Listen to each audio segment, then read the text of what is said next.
이 세상에서 가장 아름다운 것이 있다면 아마 많은 사람들이 보석이 아닐까라고 이렇게 이야기할지도 모르겠습니다. 왜냐하면 보석을 보면 아름다움을 느낄 수 있기 때문에 그렇겠죠. 근데 사실은 보석보다도 더 아름다운 것이 있습니다. 그것은 하나님의 말씀입니다. 하나님의 말씀을 우리가 대하고 또 하나님의 말씀은 우리가 그 보화를 캐내면 캐낼수록 그 안에 진리가 있고 그 안에 생명이 있고 그 안에 아름다움이 있기 때문에 보석과는 비교도 할 수 없는 그런 존귀함이 그 속에 있습니다. 그래서 성경 말씀은 하나님께서 우리에게 주신 가장 좋은 선물이고 이 세상에서 어떻게 보면 가장 아름다운 것이 보석이라고 한다면 그 보석보다 비교할 수 없을 만큼 아름다운 것이 바로 하나님이 우리에게 주신 하나님의 말씀인 것입니다.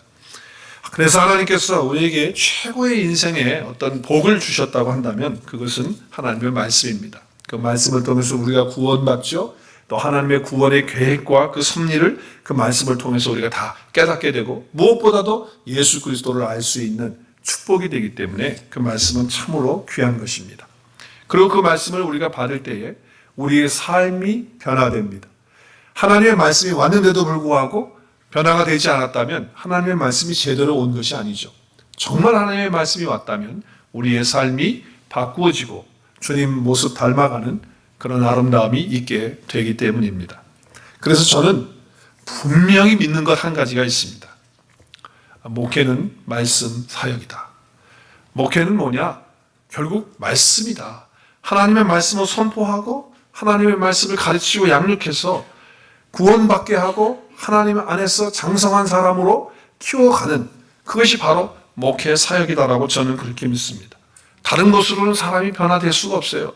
하나님의 말씀으로 변화될 수 있고 하나님의 말씀으로 구원받을 수 있고 하나님의 말씀으로 그가 자라날 수 있기 때문에 하나님의 말씀이 바로 저는 목회의 사역이다라고 그렇게 믿고 있습니다. 한 번은 제가 목회 성장교실 세미나라고 하는 것에 참석을 하게 됐습니다. 거기는 한 목사님들만 오시는 그런 곳이죠. 근데 거기에 참석하시는 목사님들이 저 아는 목사님들도 있지만 대부분이 다 모르시는 목사님들이 많이 오셨습니다. 근데 이제 거기서 한 목사님이 그 강사 목사님에게 조언을 받기를 원했어요. 그래서 질문 한 가지를 드린다고 하면서 목사님 이런 경우는 어떻게 하면 좋겠습니까? 라고 하면서 질문을 하고 조언 받기를 원했습니다. 그것은 뭐냐면 그분 목사님께서 이제 새로운 목회지로 하나님의 인도를 받아서 갔는데 그 목회지가 그 교회가 보통 문제가 있었던 교회가 아닌 거예요. 성도들끼리 서로 분쟁이 있고 싸우고 또 그 리더십이 다 갈려지고 굉장히 어려움을 겪은 그런 교회예요. 그리고 나갈 사람은 다 나가고 이제 남아있는 사람들이 있는데 그 남아있는 사람들마저도 상처와 아픔을 끌어안고 있는 이제 그런 교회에 자기가 부임을 해 갔다는 겁니다. 그래서 이제 목회를 해 나가야 하는데 어떤 방향으로 어떻게 하는 것이 좋겠습니까? 라고 하는 이제 그 조언을 그 강사 목사님에게 하는 거예요. 조언 받기를 원하는 거죠. 근데 그 목사님은 이제 연세도 있으시고 또 그 한 교회에서 오랫동안 목회를 하셨고 또 목회 경험이 있으신 그런 분이셨어요. 그러니까 이제 그런 부탁을 한 거죠. 근데 그 목사님께서, 그 강사 목사님께서 그 조언을 해드리는 그 답이 제가 평상시에 갖고 있던 그 생각과 그런 어떤 마음을 그 강사 목사님도 똑같이 전달을 하시더라고요. 목사님은 이렇게 대답을 하셨어요. 자기가 지금 섬기고 있는 이 교회가 상당히 어려운 교회였다고 합니다. 리더십도 갈리고 목사님과 서로 갈등이 있고 그리고 성도들 간에도 서로 신뢰하지 못하는 그런 속에서 아픔과 상처 속에서 교회가 몇 번이나 찢어지고 갈라지는 그런 아픔이 있었던 교회 역사는 오래된 교회였지만 그런 교회였다고 하는 거예요. 그래서 자기도 힘들고 어려웠지만 그런 목회를 하면서 하나님께서 주신 것이 뭐냐면 확신이 뭐냐면 바른 복음의 말씀만을 선포하면 됩니다라고 이렇게 조언을 하시는 거예요.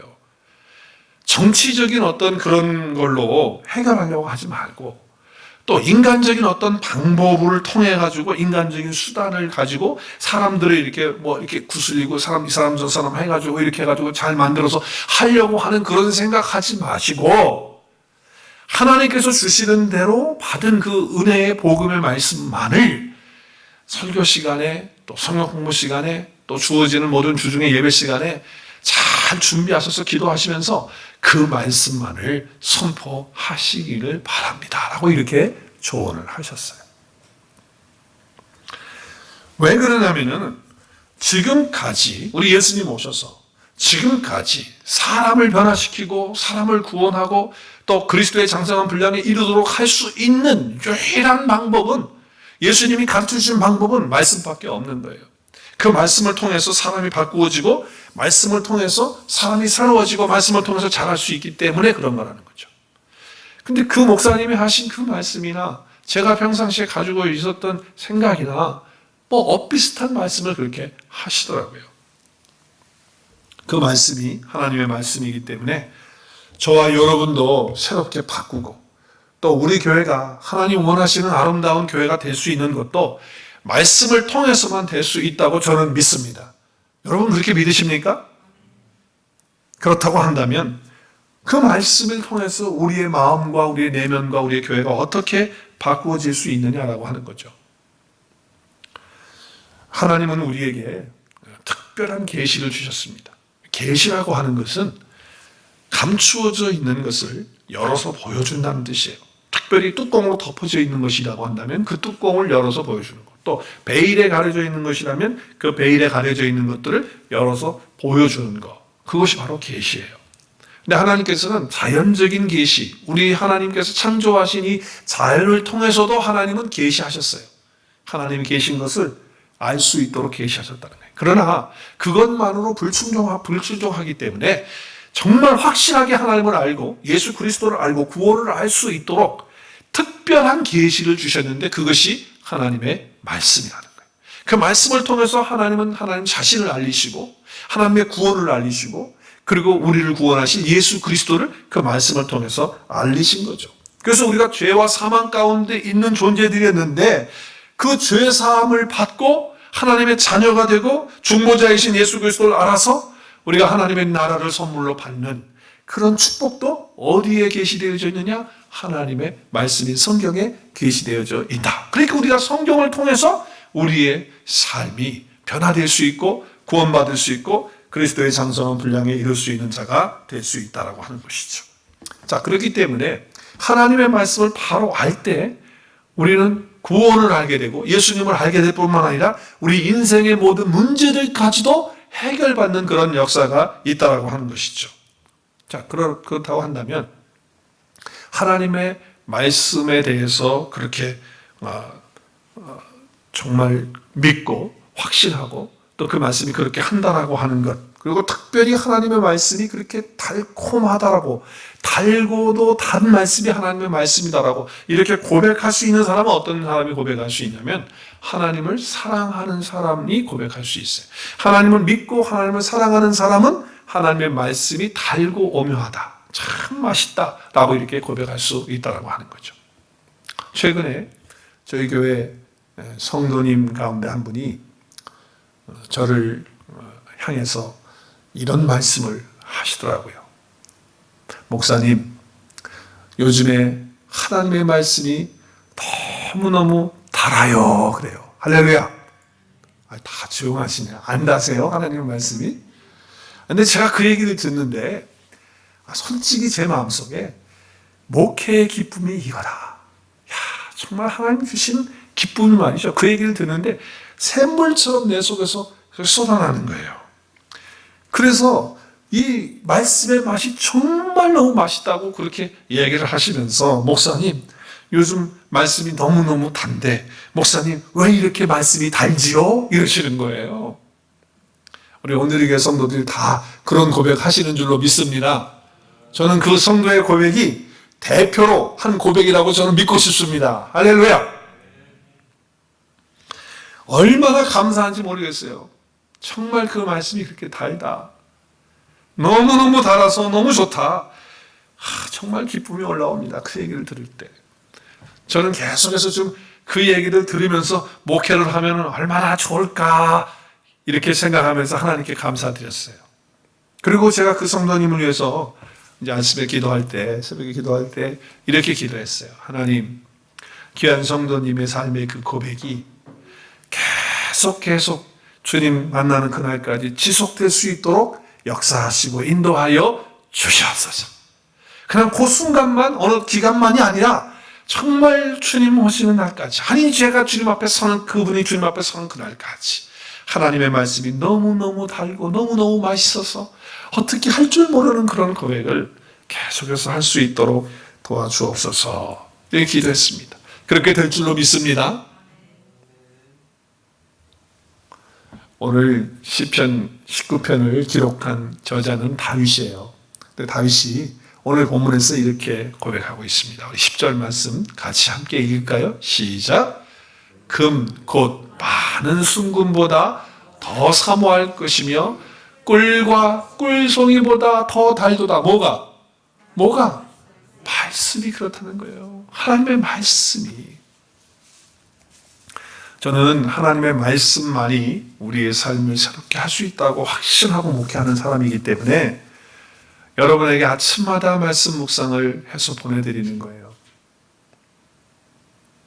사실 목사가 그거 하는데 시간 걸리고, 저는 혼자 묵상하고 혼자 그냥 하면 얼마나 좋아요. 근데 그거를 글로 남겨야 되고 녹음을 해야 되고 하려고 보니까 글로 하려고 그러면 이게 시간이 좀 걸리잖아요. 예, 또 걸리고 또 여러분 생각하면서 또 나에게 주신 은혜를 함께 나눈다라고 하는 마음으로 그렇게 글로 쓰고 그리고 또 나눕니다. 사실은 간단하게 한 줄로 두 줄로 저도 할 수 있죠. 충분히 그렇게 하면은 여러분도 다 그렇게 할 수 있어요. 그러나 어떻게 해서든지 꿀보다 더 맛있고 송이꿀보다 더 단 그 말씀을 어떻게든지 맛을 보게 하기 위해서 이 목사가 몸부림치는 거 보이십니까? 안 보이십니까? 보입니다. 저는 그렇게 확신하고 있기 때문에 하는 거예요. 제 목회의 확신은 말씀이다라고 하는 것이 있기 때문에. 그래서 여러분 매일 아침 말씀 묵상 전사님이 또 그 본문 다 또 녹음하셔가지고 여러분 다 듣도록 보내시잖아요.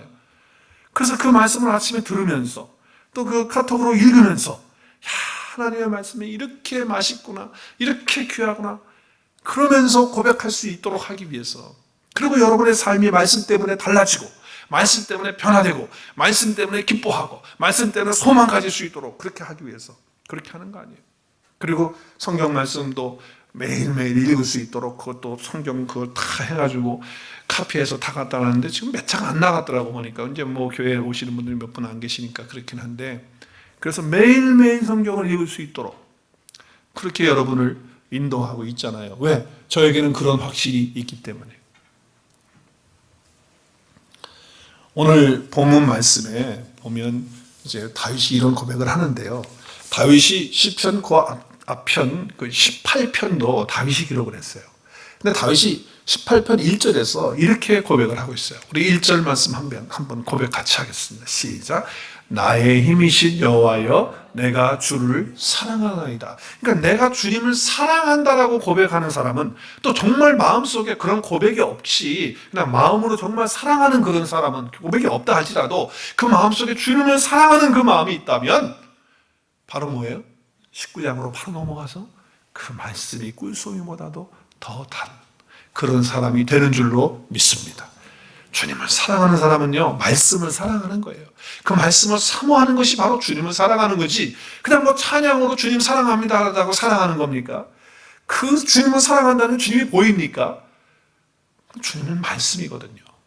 그래서 그 말씀을 읽으면서 들으면서 공부하면서 묵상하면서 야, 이 말씀이 맛이 이렇게 맛있는 거구나, 이렇게 살아가는 사람이 주님을 사랑하는 사람이라고 하는 것을 알 수가 있습니다. 자, 그리고 오늘 본문에 보면 하나님의 말씀에 대해서 6가지의 다른 표현들로 쭉 다윗이 얘기를 해요. 하나님의 말씀인데 다른 표현을 해요. 오늘 말씀 한번 볼까요? 7절부터 9절까지죠. 말씀 보면 하나님의 말씀을 첫 번째로 어떻게 표현하고 있습니까? 여호와의 율법이라고 표현해요. 그 다음에 또 뒤에 보니까 7절 뒤에 보니까 여호와의 증거라고 표현해요. 그리고 또 8절에 보니까 여호와의 교훈이라고 그렇게 얘기해요. 그리고 또 8절 중간에 보니까 여호와의 계명이라고 해요. 그렇죠? 같은 하나님의 말씀인데, 그렇죠? 그리고 9절에 가니까 뭐라고 얘기하죠? 여호와를 경외하는 도라고, 그리고 여호와의 법이라고, 여호와의 법이라고 이렇게 표현을 하고 있습니다. 그럼 하나님의 말씀 보면요, 첫째로 보면, 자, 오늘 여기 여호와의 율법이라고 하는 것은 히브리어로 알고 계시면 좋겠어요. 토라예요, 토라. 율법을 히브리어로 뭐라고요?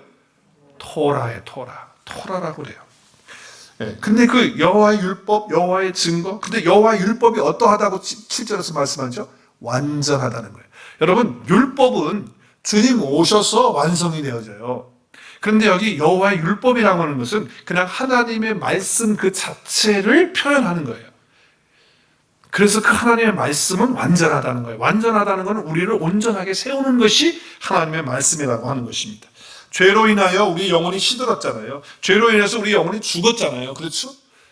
그래서 우리를 완전하게 하고 새롭게 하는 그것이 바로 율법이다. 율법이다. 하나님 말씀이다라고 이야기를 하는 것입니다. 여러분, 우리를 온전케 하는 것은 하나님 말씀이에요. 그래서 디모데후서 3장 16절, 17절 말씀 우리 같이 한번 큰 소리 읽었으면 좋겠습니다. 시작. 모든 성경은 하나님의 감동으로 된 것으로 교훈과 책망과 바르게 함과 의로 교육하기에 유익하니 이는 하나님의 사람으로 온전하게 하며 모든 선한 일을 행할 능력을 갖추게 하려 함이라. 여기 보니까 모든 성경은 하나님 말씀인데 하나님 말씀은 감동으로 하나님의 그 숨결로 기록된 말씀이라는 거예요. 우리 TBC 공부하시는 분들은 이 말씀은 이제 무슨 뜻인지 알죠? TBC 공부하시는 분들은 다 아세요. 자, 그런데 뭘 하기 위해서 그렇게 했냐? 하나님의 사람으로 어떻게 하기 위해서? 온전하게 하기 위해서. 하나님의 사람으로 온전하게 하기 위해서 하나님께서 이 말씀을 주셨다는 거예요. 그러니까 우리가 하나님의 말씀을 통해서 온전하게 되는 거예요. 자, 그 다음에 또 여호와의 율법은 또 뭐라고 그랬죠? 완전하여, 그 다음에 뭐예요? 영혼을 소성시키신다는 거예요. 여기 소성시킨다는 걸 영어에 보니까 뭐라고 그래요? NIV에는 뭐라고 되어 있죠? 리바이브로 되어 있죠? 리바이빙이라고 되어 있습니다. Reviving the soul. 우리의 혼을, 우리의 영혼을 여기 되살아나도록 한다. 소성시킨다는 것은 리바이브, 다시 일으킨다, 다시 회복시킨다, 다시 되살아나게 한다라고 하는 그런 뜻이에요. 그래서 여기 히브리어는 이렇게 되어 있습니다. 슈브라고 되어 있어요. 슈브. 근데 이것이 무슨 뜻이냐면 되돌아간다, 되돌아오다, 회복하다라고 하는 뜻이에요. 그러니까 이 소송이라고 하는 그 뜻은 바로 되살린다라고 하는 뜻이 되는 것이죠. 자, 여러분, 에스겔이 환상을 보는데 골짜기에 마른 뼈들이 쫙 깔려있는 환상을 하나님 보여주세요. 마른 뼈들은 다 죽은 거예요. 뼈들이 무사랐어요. 생명도 없죠. 생기도 없죠. 아무것도 없는 거예요. 근데 하나님이 뭐라고 말해요? 에스겔에게 뭐라고 얘기하냐면 내 말을 대언하라. 대신해서 내 말을 그 뼈들에게 얘기하라는 거예요. 그랬을 때 에스겔이 하나님의 말씀을 대신해서 자기가 그 말씀을 그 뼈들에게 선포해요. 그랬더니 그 뼈들 속에 하나님이 뭘 주시냐면 생기를 불어넣으세요. 그래서 그 뼈들이 일어나가지고 큰 군대가 되는 역사가 일어나요. 우리 에스겔서 말씀 보면 그래요. 얘기하고 있죠. 37장에 보면 이에 내가 그 명령대로 대언하였더니 그 말씀을 선포했다는 거예요. 그랬더니 대신 얘기했더니 생기가 그들에게 들어가서 곧 살아나가지고 어떻게 해요? 지극히 큰 군대가 됐다라고 이야기하고 있는 거예요. 여기 생기는 히브리어로 루하예요. 루하. 그것은 영을 말해요. 성령이에요. 하나님의 성령이 그들에게 말씀을 통해서 하나님의 성령이 들어가니까 되살아나는 거예요. 하나님의 영이 들어갈 때 그 생명이 다시 살아나는 줄 믿습니다. 우리가 예수 그리스도를 믿을 때에 하나님의 영이신 성령이 오기 때문에 우리가 영원한 생명을 가지고 살아나는 역사가 일어나는 것과 마찬가지로 그렇게 되는 거예요. 예수님께서 500여 5천 명을 먹이시고 12광줄이 남기실 때 많은 사람들이 배불리 먹었어요. 그리고 예수님은 이제 본격적으로 하나님의 말씀, 하늘의 말씀을 이제 영의 말씀을 전해드리려고 하는데 사람들이 어떻게 해요? 배부르니까 어떻게 다 갔어요. 그러니까 먼저 배부르게 하면 안 될 것 같아요. 교회도 다 나중에 밥을 주지. 밥 주고 나니까 육신이 배부르니까 다 따라가고 없는 거예요. 누구만 남았어요? 제자들만 남았어요. 그때 예수님께서 제자들에게 이런 말씀을 하세요. 뭐라고 말씀하시냐면 야, 내가 육으로 저들을 그렇게 배부르게 먹였지 그거 아무 소용없는 거야. 그거는 그냥 육신에 잠깐 배부르는 것뿐이지 그들이 살 수 없어. 다시 되살아나는 소송케 되는 그런 역사가 없는 거야. 영이 들어가야지만 되는 거야 라고 주님이 말씀하시면서 본인이 말씀하시는 그 말씀이 바로 영이고 생명이라고 얘기를 해요. 자, 요한복음 6장 63절 제 얘기 아니에요. 주님 말씀에 함께 읽겠습니다. 시작. 살리는 것은 영이니 육은 무익하니라. 내가 너희에게 이른 말은 영이요 생명이다. 여기 지금 살리는 것이 뭐라고요? 영이다. 육은 뭐예요? 지금 배불러가지고서 버렸던 5개 물고기 2개로 5,000명 먹고 남았어. 너무 많이 먹었어. 그건 무익한 거라는 거예요. 우리 영을 다시 살릴 수 있는 데는 아무 소용이 없는 거라는 거예요. 뭐만 살릴 수 있느냐? 내가 너희에게 이른 말. 그러니까 주님이 하신 말씀이 뭐예요? 그게 하나님 말씀이잖아요. 그것만이 영이 되고 그것만이 생명이 돼서 우리를 살리는 줄로 믿으시기를 바랍니다. 그래서 그 말씀이 우리를 살린다고 말씀하는 거예요. 그래서 여기 지금 이런 말이 주님의 말씀이잖아요. 한번 따라하겠습니다. 흐레마. 이건 죽은 자를 살리는 영이에요. 에스겔 골짜기에 죽어 있는 그 뼈들을 살리는 것과 같은 거예요. 그 영의 말씀, 그 생명의 말씀을 얘기하는 거예요. 그래서 소성하게 되는 거예요. 다시 살리는 거예요. 리바이브 시키는 거라는 거예요. 말씀을 통해서 우리는 참된 그런 생명을 얻게 된다라고 하는 거죠. 자, 그리고 나서 또 여호와의 말씀은 뭐라고 그러죠? 여호와의 말씀을 뭐라고 그러죠? 증거라고 그래요. 증거. 여호와의 증거는 그러면서 증거는 뭐 하다고요? 확실하여 어떻게 한다고요? 우둔한 자에게 지혜를 준다. 지혜를 공급해 주는 것이 하나님의 증거, 하나님의 말씀이다라고 하는 거예요. 여호와의 증거인 말씀은 여기 보니까 지금 영어 성경에 보면 making wise the simple이라고 돼 있어요. 이건 뭡니까? 현명하게 만들어 준다. 현명하게. 무엇보다도 예수 그리스도가 누구인지를 깨닫지 못하는 그런 우둔한 사람이었는데 하나님의 말씀을 그 증거를 보게 되면, 읽게 되면, 공부하게 되면, 묵상하게 되면 그 예수 그리스도를 깨닫게 된다는 거예요. 왜? 우둔한 마음이 지혜롭게 되니까. 그래서 그 안에 계신 하나님의 뜻을 보게 되는 거예요. 그래서 말씀을 묵상하고 읽고 공부할 필요가 있는 거잖아요. 그렇죠? 그래야 예수 그리스도가 누군지를 아는 거니까. 우둔함을 깨우쳐 주는 거예요. 이것도 제 얘기가 아니고요. 주님의 말씀입니다. 시편 119편은 성경에서 제일 긴 장이거든요. 176절까지 있으니까 제일 긴 장이에요. 절이 있는 장인데 말씀장이라고 그래요. 구약의 말씀장. 우리 19장, 시편 19장, 119편 130절 말씀 보겠습니다. 시작. 주의 말씀을 열면 빛이 비치요 우둔한 사람들을 깨닫게 하나이다. 자, 주님의 말씀을 어떻게 하면? 열면. 그러니까 성경책만 열기만 하는 게 아니고 성경을 연다는 건 뭐예요? 그 말씀은 읽고 듣고 묵상하고 공부하고 그걸 말하는 거잖아요. 그렇게 하면 빛이 들어오는 거예요. 빛이. 생명이 들어오는 거예요. 빛이 비춰요. 성령의 조명하심이 들어오는 거예요. 그래서 어떻게 해요? 우둔한 사람들을 어떻게 한다고요? 지혜롭게 깨닫게 해주는 거예요. 깨닫는 지혜를 주시는 거예요. 그래서 예수님을 알게 해주시고 하나님의 뜻을 알게 해주시는 거예요. 뿐만 아니라 실제적으로 우리의 삶 속에서 어려운 일을 당했을 때 이걸 어떻게 하지 할 때 그때도 하나님께서는 뭐예요? 그것을 지혜롭게 깨닫게 해주셔서 인도해 주시는 거예요. 어느 분이 힘든 일을 당해서 어려운 일을 겪었어요. 제가 그걸 알고 있었거든요. 그런데 어느 날 그분이 저에게 그래요. 목사님, 그 어려운 문제 다 해결됐습니다. 그래서 아니 어떻게 해결됐습니까? 그랬더니 말씀으로 다 해결됐습니다. 그러더라고요. 할렐루야! 다 조용하시네요. 말씀으로 해결됐다고 해요. 말씀으로.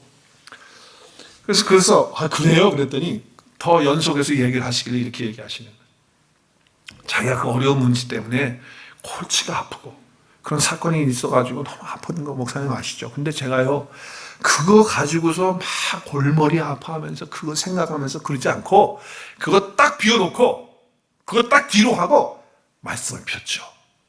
그리고 성경을 읽기 시작했어요. 목사님 계속 읽었어요. 기도하면서 읽고 또 그것을 생각하고 묵상하고 지금 어려운 문제를 생각하는 게 아니고 하나님의 말씀을 생각하고 묵상하고 그렇게 하고 또 교회에 나가서 예배하면서 목사님 주시는 말씀을 계속 듣고 그러는 중에 말씀을 통해서 하나님께서 지혜를 주셔가지고 그 문제를 아름답게 해결할 수 있게 되었습니다라고 그렇게 말씀하시더라고요. 할렐루야. 여러분, 말씀에 의해서 우리가 구원받고요, 말씀에 의해서 사업도 하고요, 말씀에 의해서 어려운 문제들도 다 해결되는 지혜와 그 능력을 얻게 되는 줄로 믿습니다. 말씀이 그래서 우리를 지혜롭게 하는 거예요. 구원 얻게 하신 지혜도 우리 고린도후서 3장 15절에서 우리가 구원에 이르는 지혜에 이르도록 하는 말씀이잖아요. 그죠? 성경이. 그것뿐만 아니라 우리의 삶에 있어서 모든 문제들을 해결할 수 있고 헤쳐나갈 수 있는 지혜 또한 어디서 얻을 수 있냐? 말씀을 통해서 얻을 수 있는 거예요. 우리는 말씀에 목숨 걸어야죠. 그냥 말씀 붙드는 거예요. 그래서 우리는 한 해 동안에 어떻게 한다고요? 말씀 가지고 매일 사는 거예요. 우리 백장 오늘 기도하신 것처럼 우리 말씀 가지고 매일 사는 거예요. 또 나를 정말 힘들게 하는 사람이 있을 수 있거든요. 정말 힘들게 하는 사람, 괜히 힘든 사람이 있어요. 또 나하고 안 맞는 것 같고 저 사람 보면 괜히 마음 무겁고 힘든 거예요. 그래서 왼수는 아닌데 왼수 같은 사람, 또 제가 왼수 같은 사람 그러니까 여러분 생각 속에 내 남편 또 이렇게 생각하시는 분 없죠? 그런데 그분도 그런 분도 정말 왼수 같은 사람, 정말 힘든 사람, 그런 사람도 내 머리 굴려가면서 저 사람을 어떻게 해결할까? 내가 저 인간 한번 해버리고 말아? 아니면 내가 저 인간 꼴을 내가 안 보기 위해서 딴 데로 가버려? 뭐 별별 생각을 다 하는 것이 오늘 마음속에 들어올 수 있어요. 그거를 갖다가요, 다 내려놓고 어떻게 하면 된다고요? 가르쳐주고 있잖아요. 어떻게 하면 돼요? 오늘 말씀을 어떻게 해? 주님 말씀 열고 그러면 성령이 조명해서 비춰주시면 나가 어떻게 해야 될지, 저 원수 같은 사람 정말 좀 부담스럽고 관계가 힘든 저 사람 어떻게 해야 될지 나는 안 돼. 우둘해서 안 돼. 그런데 그거를 어떻게 해야 될지 깨닫게 해주신다는 거예요. 이것도 제 얘기가 아니고 하나님의 말씀이에요. 우리 한번 보겠습니다. 시편 119편 98편 시작. 주의 계명들이 항상 나와 함께함으로, 큰 소리로 시작. 그것들이 나를 원수보다 지혜롭게. 그것들이 뭐예요? 하나님의 말씀. 내가 읽은 그 하나님의 말씀, 묵상한 그 말씀들이 나를 원수보다 어떻게? 더 지혜롭게 한다는 거예요. 그러니까 문제가 해결되죠. 내가 저 원수 같은 사람, 미워하는 사람, 마음이 부담스러운 저 관계 속에 있는 사람보다도 내가 훨씬 더 지혜롭게 되니까 그 모든 관계들이 아름답게 해결되는 거예요. 이것은 다윗이 경험한 경험을 성령의 조명을 통해서 우리에게 주시는 말씀인 거예요. 다윗도 얼마나 많은 인간관계 속에 원수 같은 사람들이 많은지 몰라요. 우리 지난 시간에 말씀 함께 사울 왕이 돼가지고 말이죠, 10년 동안을 다윗을 죽이려고 그렇게 하고, 또 그 외에 많은 사람들이 다윗을 얼마나 힘들게 했어요. 그런데 다윗이 거기서 이길 수 있는 것은 주님 말씀 열어서 그 말씀이 항상 자기와 함께함으로 되었다고 하는 그 원수들 같은 사람들도 다 승리할 수 있고 아름다운 관계로 바꿀 수 있는 그런 지혜를 얻었다고 고백하는 거잖아요. 성경에서 이 지혜의 근본, 또 이 지혜의 그 실체는 누구라고 성경에서 얘기하죠? 예수 그리스도라고. 여러분, 지혜를 생각할 때마다 우리는 예수 그리스도를 생각하지 않을 수 없어요. 예수 그리스도가 하나님의 지혜예요. 말씀을 꼭 마음속에 새겨놓으십시오. 고린도전서 1장 24절을 외우세요. 고린도전서 1장 24절 함께 있습니다. 시작. 오직 부르심을 받은 자들에게는 유대인이나 헬라인이나 큰 소리로 그리스도는 하나님의 능력이요 그리스도는 하나님의 지혜니라. 하나님의 지혜. 지혜가 누구세요? 그리스도예요. 예수 그리스도. 그분이 내 안에 계시는데 예수 그리스도는 뭘로 계십니까? 말씀으로 계시는 거예요. 태초에 말씀이 계시니 그 말씀이 하나님과 함께 계셨고 그 말씀이 누구세요? 예수 그리스도예요. 육신으로 오신 말씀 되신 분이 예수 그리스도. 그분이 하나님의 지혜이기 때문에 우리가 그리스도를 통해서 하나님의 지혜가 우리 가운데 주어지게 되는 거예요. 깨닫는 마음을 얻게 돼서 하나님을 알게 되고 예수 그리스도도 알게 되고 그렇게 되는 거예요. 여러분, 그렇기 때문에 주 안에 있는 사람들, 저와 여러분이죠. 주님 안에 있는 사람들은 다 아름다운 가치 있는 그런 존재가 됐기 때문에 세상 사람들이 우리를 볼 때 우리가 얼마나 지혜로운지 세상 사람들이 우리를 볼 때 함부로 못하는 거예요. 우리가 지혜로우니까. 여러분, 학교 공부 조금 많이 못했어도 괜찮아요. 그걸 우리는 우리말로는 가방끈이 조금 짧아도 괜찮아요. 학교 공부 많이 하면 솔직히 한번 말해 보십시다. 학교 공부 많이 하면 지혜가 많아집니까? 아니에요. 학교 공부 많이 하면 지식이 늘어요. 정보가 늘어요. 그것뿐이에요. 지혜가 늘어가는 거 아니에요. 그렇기 때문에 공부 많이 하고 가방끈 끼면 지식은 많을 수 있겠지. 어떤 정보는 가지고 있겠지. 그렇지만 지혜는 없을 수 있다는 거예요. 그러나 하나님의 말씀 가지고 그 말씀 가지고 제대로 세상 가운데서 우리가 서기만 하면 지혜로워지기 때문에 누구도 무시할 수 없는 그런 가치가 있는 그런 존귀한 자가 되는 거예요. 저와 여러분이 그렇게 되는 거예요. 언제 그렇게 되냐? 매일 말씀 가지고 살면 그 말씀이 지혜니까 그렇게 되어지는 거예요. 저희 할머니 얘기를 잠깐 하면 저희 할머니 100세까지 사시다가 주님 품에 가셨는데 장수하셨죠. 근데 저희 할머니 예수님 믿고 성경을 정말 많이 읽으신 분이에요. 그런데 세상적으로 학교 다니는 그 가방끈은 없어요. 가방끈이 없다는 건 뭐예요? 초등학교도 안 다녔어요. 그런데 우리 할머니 아버님은 그 당시에 서당에서 한글과 한문을 가르치는 훈장이셨어요. 담뱃대 길게 해가지고 이렇게 하시면서. 근데 우리 할머니가 5남매셨는데 오빠들이 있고 언니들이 있고 남동생이 있었어요. 그런데 우리 자매, 그러니까 우리 할머니하고 언니는 여자라고 그 할아버지가 가르치는 그 서당에 못 가는 거예요. 안 받아줘. 가고 싶어도 안 돼. 그래서 우리 할머니가 한글도 배우고 싶고 한문도 배우고 싶었는데 못 배웠어요. 자기 언니하고 자기는 못 배웠다는 거예요. 할아버지가 안 가르쳐줘가지고. 그런데 어떻게 한글과 한문을 배우게 됐느냐? 자기 남동생이 서당에 가서 배워가지고 오면 어깨는 멀어. 그거를 배워가지고 열심히 해가지고 한글도 터득하고 한문도 좀 배우고 이제 그렇게 하신 거예요. 이제 그러신 중에 예수님 믿게 됐어요. 그러니까 한글을 읽을 수 있고 그때 한문 섞여지는 그런 것도 있잖아요. 근데 그것도 대충 읽을 수 있고 이제 이렇게 되신 거예요. 그래서 성경을 갖게 돼가지고 성경을 그때부터 얼마나 읽으신지 몰라요. 근데 제가 이제 장가 가기 전에 결혼하기 전에도 성경 가지고서 이렇게 사셨고 또 결혼하고 난 다음에도 같이 이렇게 살면서 5년을 같이 살았는데 살면서 보면 우리 할머니가요, 우리 아버님이 또 어디서 학교에서 쓰는 의자 있어요. 이렇게 앞에 테이블이 있고 이렇게 열었다 닫았다 혼자 앉아서 사는 거. 어디서 중고를 사오셨는지 사다 놓으셨어. 그래서 거기에 앉으셔 우리 할머님이. 그리고 아버지가 또 이걸 만들어줬어. 나무로 이렇게 성경책 놓는 거를. 그래가지고 이렇게 보시는데 90이 이제 넘으시니까 기력이 없으셔. 그래가지고 꾸벅꾸벅 조는 거예요. 그래서 내가 이제 어떨 때 가서 보면 졸고 있어. 그러면 제가 할머니! 소리 지르면서 막 흔들어 깨워. 그러면서 하나님 말씀 보다가 졸면 어떻게 했냐. 이제 막 그러고 야단을 치고 이제 막 그랬어요. 그만큼 하나님의 말씀을 읽었어요. 근데 물론 이제 하나님의 말씀을 전체적으로 이걸 이해하는 데는 좀 약했지만 하나님 말씀 그 자체의 지혜가 있으니까 우리 할머니가 얼마나 지혜롭게 사시는지 몰라요. 할렐루야. 그 하나님 말씀이 정말 지혜롭게 하는 거예요. 지혜롭게. 어려운 환경 속에서 우리가 삶을 살고 있어요. 지금 그렇죠.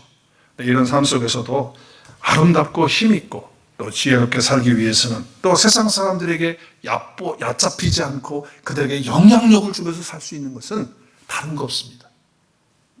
말씀 가지고 매일 사는 길밖에 없습니다. 믿으십니까? 사실은 굉장히 도전이 됩니다. 우리가 이민 생활을 하고 있잖아요, 지금. 이민 생활 속에서 우리 자녀들 키우고 있잖아요.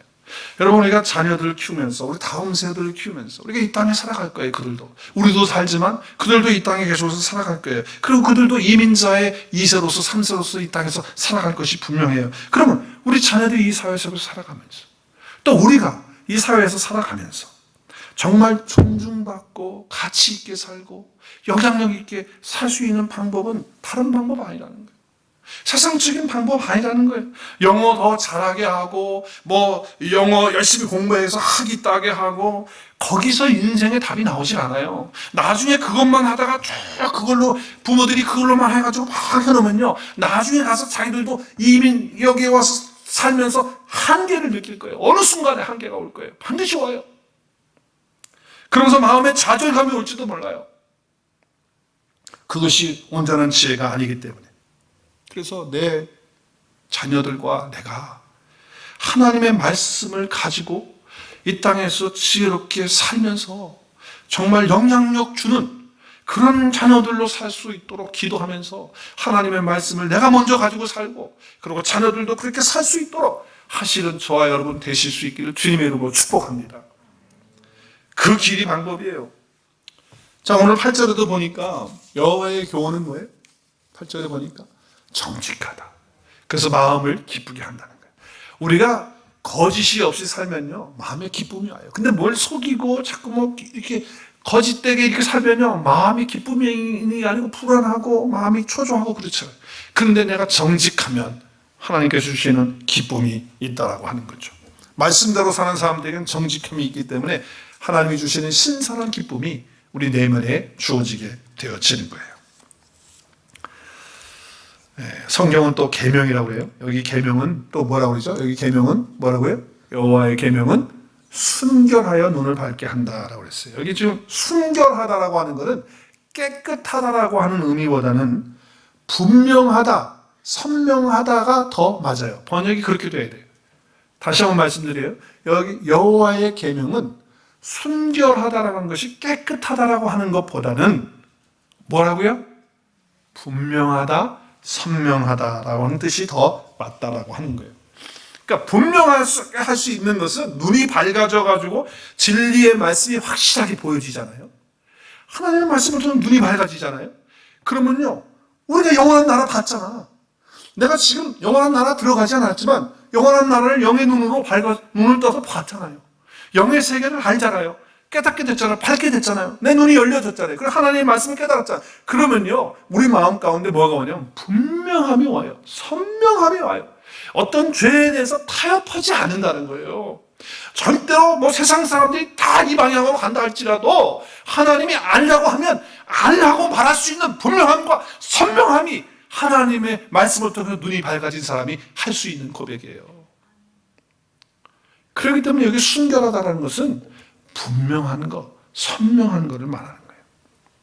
제가 이 말씀을 읽다가 구약의 한 사람이 생각이 나더라고요. 한 인물, 민수기에 나오는 한 사람인데 그 사람의 이름은 비느하스라고 하는 사람이에요. 근데 이 비느하스라고 하는 사람은 누구냐면 아론의 일대 제사장인데 모세 형이잖아요. 근데 그 아론의 아들이 엘르아살인데 엘르아살의 아들이에요. 그러니까 아론의 손자예요. 손자 중에 하나가 비느하스야. 근데 이 비느하스가 아주 젊은 나이인데 정말 눈이 밝아진 사람이 이 사람. 하나님의 말씀을 통해 눈이 밝아졌기 때문에 선명한 사람이었어요. 분명한 사람이었어요. 죄와 타협하지 않는 그런 사람이었다는 것을 우리가 민수기 25장을 통해서 알 수가 있어요. 민수기 25장에 보면 이제 이스라엘 백성들이 출애굽을 해서 가나안 땅에 들어가기까지 광야에서 여정을 가잖아요. 근데 여정을 가는데 이스라엘 백성들이 참 말을 안 들어요. 하나님 말씀. 모세의 말을 잘 안 들어. 불순종해. 그러니까 하나님이 사실은 더 빨리 갈 수 있는 길을 돌려요. 뺑뺑. 그래서 38년 걸려. 그래서 실제적으로 출애굽한 후에 가나안에 들어가는 건 40년 만에 들어가는 거예요. 그런데 이제 가는 길에 모압 땅에 가게 됐어요. 모압 땅에. 이제 모압 땅에서 이제 가나안 땅으로 이렇게 거쳐서 가게 돼요. 모압 땅에 갔는데 그 모압 땅에는요, 우상을 섬기는 그런 남자들도 있었지만 여자들이 많았고 또 여자들이 음행을 하면서 그러니까 성적인 관계를 통해 가지고 신에게 가는 거예요. 그러니까 그런 신을 섬기는 거예요. 모압에. 근데 그런 여자들이 많았는데 그 모압 땅에 이제 이스라엘에서 도착하니까 그 모압 여인들이 이스라엘 남자들을 꼬드기기 시작한 거예요. 남자들 정신 차려야 돼. 남자들. 꼬드기기 시작하니까 넘어갔는데 일반 백성들만 넘어간 게 아니라 족장들까지, 리더십을 가지고 있는 리더들까지 그 음행에 넘어가가지고 그 여자들의 꼬드김에 넘어가가지고 음행을 저지르고, 음행을 저지르면 어떡하냐. 그 신사에 가서 같이 절하고 같이 이제 그 우상을 섬기는 거 되는 거예요. 그러니까 모세가 너무너무 불이 나서 화가 난 거죠. 하나님 말씀이 이렇게 말이 안 되잖아. 그렇게 하지 말라는데 하니까. 그래서 어떻게 현장에서 잡히는 사람들, 음행하다 잡히고 또 신전에 가서 그렇게 하는 사람 잡히면요, 그냥 그 광야에서 매달아가지고 죽였어요. 민수기에 보면 매달아서 죽여요. 보통 심각한 문제가 아니에요. 그리고 하나님께서 그 심판의 그런 어떤 그 결과로, 그 죄의 심판의 결과로 연병을 그 안에 줘요. 그래서 전염병이 있게 된 거예요. 그래서 몇 명이 죽냐면 24,000명이 죽어요. 여러분, 이스라엘 진영 가운데 이러한 일이 있으니까 하나님 심판이잖아요. 그렇죠? 그런데요, 그러니까 지금 자기 남편들이 뭐 음행하고 와가지고 뭐 매달아서 죽고 뭐 연병 걸려서 죽고 막 이러니까 온 가족이 난리가 난 거예요. 두려움 가운데 울고불고 뭐 난리가 났겠죠. 자기가 지은 죄를 생각하지 않고. 그런데 여러분, 죄가 얼마나 무서운지 보세요. 민수기 25장 보면요, 이런 죄의 엄청난 결과 때문에 하나님이 심판을 하시는 그런 중에 있는데도 그 죄의 그 유혹을 이기지 못해가지고 그 가운데 있는 사람 가운데, 족장 가운데 하나님 시므이라는 한 사람이 말이죠, 그 모압 여인 이름까지 나와 고스비라고 해요. 고스비를 데리고 텐트 속으로, 장막 속으로 들어가서 음행을 저지르기 위해서 들어가는 거예요. 여러분, 지금 연병이 있어가지고 사람을 죽어나가고 잡히면은 지금 뭐예요? 나무에 달아가지고 죽이는데도, 그런데도 지금 뭐예요? 들어가서 그 짓 하는 거예요. 죄가 이렇게 무서운 거예요. 죄가 이렇게 무서운 거예요. 그때 이 비느하스가, 젊은 비느하스죠. 이 비느하스가 눈이 밝아서 하나님의 계명의 말씀을 알았어요. 그래서 그 마음에서 분명하고 선명함이 있었어요. 그래서 어떻게 하는 줄 아세요? 그 장막 속으로 들어갑니다. 비느하스가. 뭘 가지고 들어갈까요? 창을 가지고 들어가요. 창을. 들어가서 둘이 음행하고 있는 그 자리에서 창을 밀어놓고 아래로 찢어서 그냥 완전히 둘이 개뚜로 그냥 통과시켜요. 창으로.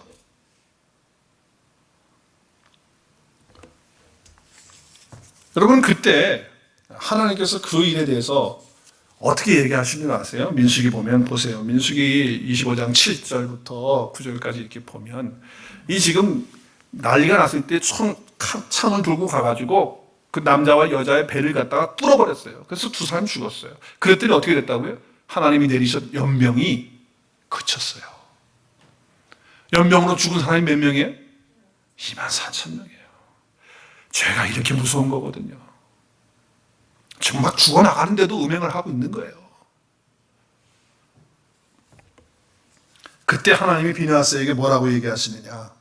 이 죄를 끊을 수 있는 이 비느하스의 이 분명한 선명함이 어디서 나왔느냐? 그것은 바로 하나님의 질투하심. 그러니까 하나님이 이스라엘 백성을 사랑하기 때문에, 그 우상을 섬기고 음행하는 것 때문에 하나님이 질투하시는 그 질투로 이스라엘 백성들을 소멸하지 않았다. 더 이상 이제 연병으로 죽이지 않는. 그래서 끝냈다는 거예요. 거기서 비느하스 때문에 끝난 거예요, 이게. 여러분, 여기서 우리가 알아야 될 것은, 절대 성경은 폭력을 정당화하는 얘기가 아닙니다. 잘못한 거 있냐? 폭력해라. 잘못한 거 있냐? 그거 가만두지 말고 죽여버리라, 사람. 살인하는 거 괜찮다. 이런 얘기가 아닙니다. 뭐 폭행을 저지르고 살인을 저지르고 이런 거 다 그냥 용납할 테니까 나쁜 짓 저지르고 그러면 그거 다 해버려. 그냥 그렇게 해버려. 그런 말씀이 아니에요, 지금 여기서. 살인도 할 수 있고, 뭐, 살인을 방조하는 것이고, 뭐, 이렇게 하는 그런 말이 아니고, 여기서 지금 강조하는 거 뭡니까? 이런 극단적인 사건을 통해서 하나님이 하시고자 하는 말씀이 뭐예요? 믿음의 사람은 하나님의 말씀을 통해서 눈이 밝혀져서 하나님의 세계를 보고, 하나님의 나라를 아는 사람들은 어떻게 산다?